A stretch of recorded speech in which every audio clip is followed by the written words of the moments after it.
할렐루야, 반갑습니다. 9월 23일 화요일 아침 묵상 시간입니다. 오늘 우리가 함께 보실 말씀은 마태복음 14장 13절부터 21절까지 말씀입니다. 함께 한 절씩 보도록 하겠습니다. 예수께서 그 말을 들으시고 거기에서 배를 타고 따로 외딴 곳으로 물러가셨다. 이 소문이 퍼지니 무리가 여러 동네에서 몰려나와서 걸어서 예수를 따라왔다. 예수께서 배에서 내려서 큰 무리를 보시고 그들을 불쌍히 여기시고 그들 가운데서 앓는 사람들을 고쳐주셨다. 저녁 때가 되니 제자들이 예수께 다가와서 말하였다. 여기는 빈들이고 날도 이미 저물었습니다. 그러니 무리를 헤쳐보내어 제각기 먹을 것을 사 먹게 마을로 보내시는 것이 좋겠습니다. 예수께서 그들에게 말씀하셨다. 그들이 물러갈 필요가 없다. 너희가 그들에게 먹을 것을 주어라. 제자들이 예수께 말하였다. 우리에게 있는 것이라고는 빵 5개와 물고기 2마리밖에 없습니다. 이때 예수께서 말씀하셨다. 그것들을 이리로 가지고 오너라. 그리고 예수께서는 무리를 풀밭에 앉게 하시고 나서 빵 5개와 물고기 2마리를 들고 하늘을 우러러 보시고 축복 기도를 드리신 다음에 떼어서 제자들에게 주시니 제자들이 이를 무리에게 나누어 주었다. 그들은 모두 배불리 먹었다. 남은 부스러기를 모으니 12광주리에 가득 찼다.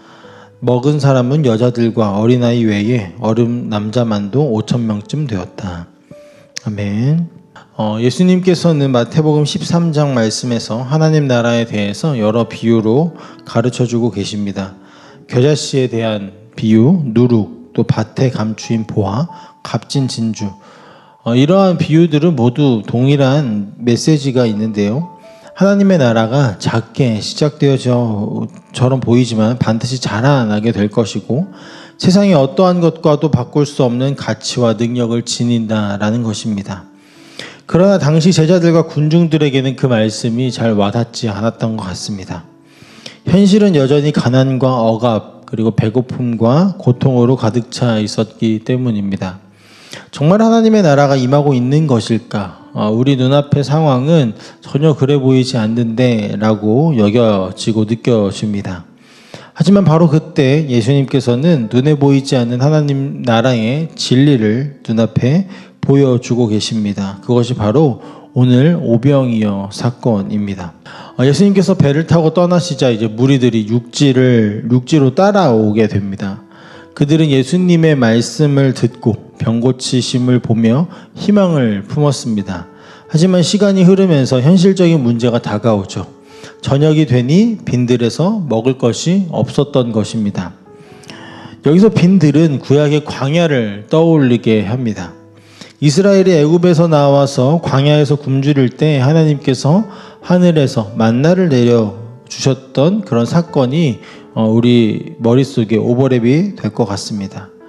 마태는 지금 이 장면을 통해서 예수님께서 새로운 모세처럼 백성을 먹이시는 분이고 하나님 나라의 참된 목자시다라는 사실을 보여주고 있습니다. 제자들은 현실적인 대답을 내어놓기 시작합니다. 무리를 마을로 보내어서 스스로 먹게 하자라는 것이죠.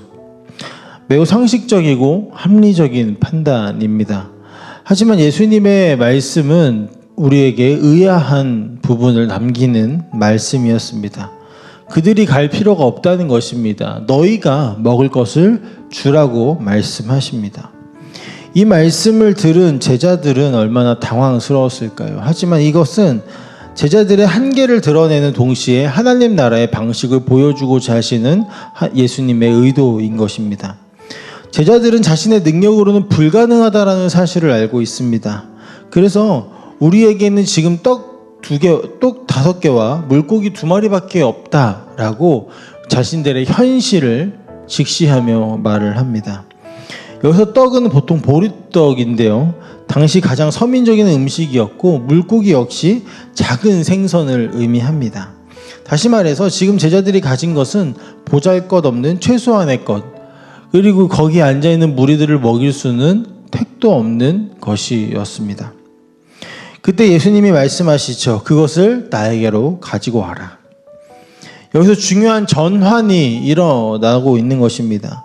부족한 것이 우리의 손에 들렸을 때는 부족한 것이 예수님의 손에 들려질 때 그것은 새로운 일이 시작되어진다라는 것입니다. 예수님께서 하늘을 우러러 축사하시고 떡을 떼어 제자들에게 나누어 주십니다. 이 축사하다라는 동사는 문자적으로는 감사하다라는 뜻인데 이것은 유대인의 식사 전 기도를 가리킵니다. 예수님은 부족한 것을 놓고도 감사하신 것이죠. 그리고 떡을 떼어 주십니다. 이것은 훗날 우리가 지금 하고 있는 이 성만찬을 예고하는 행동이기도 한데요. 다시 말해 이 사건은 단순히 배고픔을 해결하는 정도의 수준의 이야기가 아니라 그리스도를 통해 임하는 하나님 나라의 풍성함을 보여주는 사건이라는 것이죠.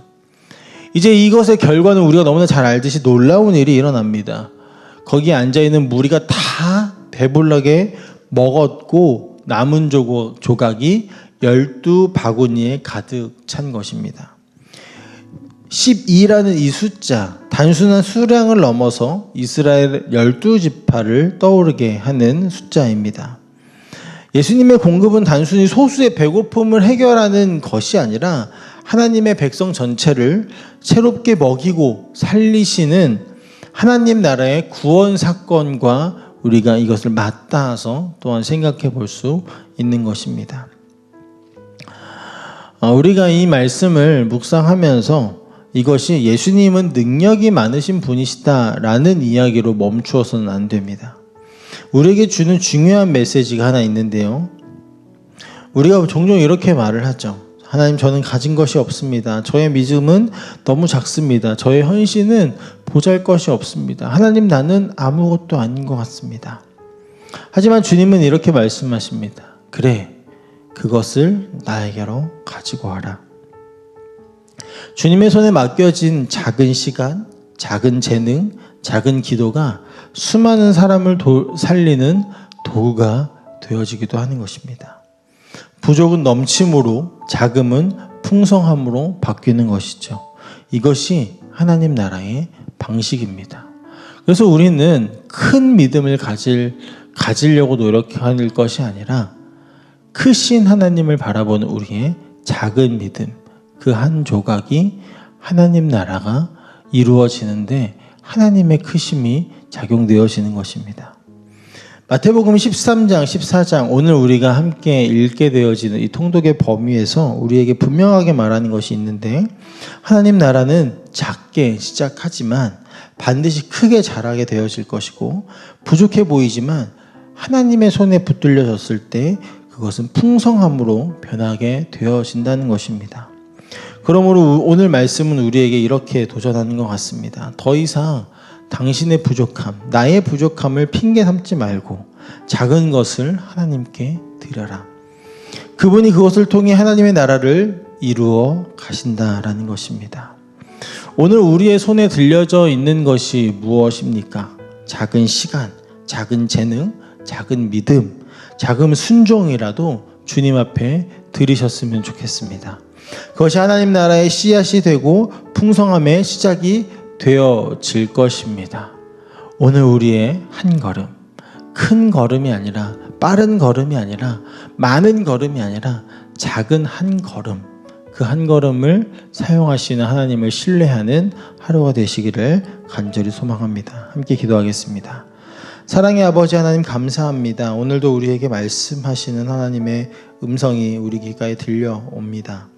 하나님이 크십니다. 그렇기 때문에 우리가 큰 믿음이 아니라 크신 하나님을 향한 우리의 작은 믿음, 작은 순종을 드리게 하여 주옵소서. 그때에 아버지, 우리의 작은 그 한 걸음, 하나의 순종, 한 번의 우리의 마음과 믿음을 주님 보시고 주께서 큰 일을 이루실 것을 믿습니다. 하나님 나라가 이루어지는 그 일에 우리를 사용하여 주옵소서. 감사드리며 살아계신 예수님의 이름으로 기도합니다. 아멘.